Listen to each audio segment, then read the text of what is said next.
ಠಾಣೆಯಲ್ಲಿ ಒಂದು ಪ್ರಕರಣ ದಾಖಲಾಗಿದೆ. ಈ ಪ್ರಕರಣದಲ್ಲಿ ಅಶ್ವಿನಿ ಅನ್ನುವಂತ ಒಬ್ಬರು ಪೂನಾ ಮೂಲದ ಮಹಿಳೆಗೆ ಒಂದು ಕನ್ಸ್ಟ್ರಕ್ಷನ್ ಕಂಪ್ನಿಗೆ ಫೈನಾನ್ಸ್ ಮಾಡಿಸ್ತೀನಿ ಅಂತ ಸುಮಾರು 50 ಕೋಟಿವರೆಗೂ ಫೈನಾನ್ಸ್ ಮಾಡಿಸ್ತೀನಿ ಅಂತ ಹೇಳ್ಬಿಟ್ಟು 60 ಲಕ್ಷ ರೂಪಾಯಿ ಹಣವನ್ನ ವಂಚನೆ ಮಾಡಿದ್ದಾನೆ. ಮತ್ತು ಅದಕ್ಕೆ ಬದಲಿಯಾಗಿ 2 ಕೋಟಿಯಷ್ಟು ಹಣ ಡೂಪ್ಲಿಕೇಟ್ ಇರುವಂತದ್ದು, ಅಂದ್ರೆ children bank of India notes ಏನಿದಾವೆ ಆತರ ಡೂಪ್ಲಿಕೇಟ್ 500 ರೂಪಾಯಿ ನೋಟ್ಗಳ ಕಂತೆಗಳನ್ನು ಕೊಟ್ಟು ಅದ್ರ ಮೇಲ್ಗಡೆ ಮಾತ್ರ ಒಂದೊಂದು ನೋಟು ಒರಿಜಿನಲ್ ಇಟ್ಟಿರುವಂತದ್ದು ನಮಗೆ ಕಂಡು ಬಂದಿದೆ. 1,87,50,000 ಅಷ್ಟು ಹಣ ಈ ರೀತಿ ಫ್ರಾಡ್ ಮಾಡಿರುವಂತದ್ದು. 60 ಲಕ್ಷ ಈಕೆ ಹತ್ರ ಇಸ್ಕೊಂಡಿರುವಂತದ್ದು, ಅದು ಪ್ರತಿಯಾಗಿ ಕೊಡುವಂತಹ ಹಣದಲ್ಲಿ 1,87,00,000 ಡೂಪ್ಲಿಕೇಟ್ ನೋಟ್ಸ್ ಕೊಟ್ಟಿರುವಂತದ್ದು. ಸೊ ಇದೊಂದು ಗಂಭೀರ ಪ್ರಕರಣ ಅಂತ ನಾವು ಕನ್ಸಿಡರ್ ಮಾಡಿ ತನಿಖೆಯನ್ನು ಮುಂದುವರಿಸ್ತಾ ಇದೀವಿ.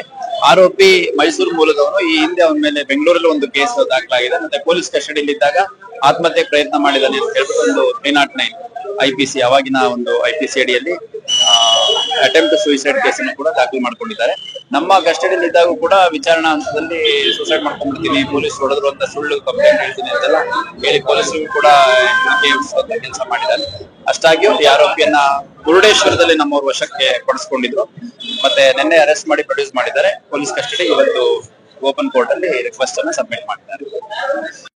मुहर्रम डिलक्स पैकेज सिर्फ 84,999 में आज ही बुक करें. लिमरा टूर्स, कस्बा पेट मेन रोड, होल्ड डुप्ली से.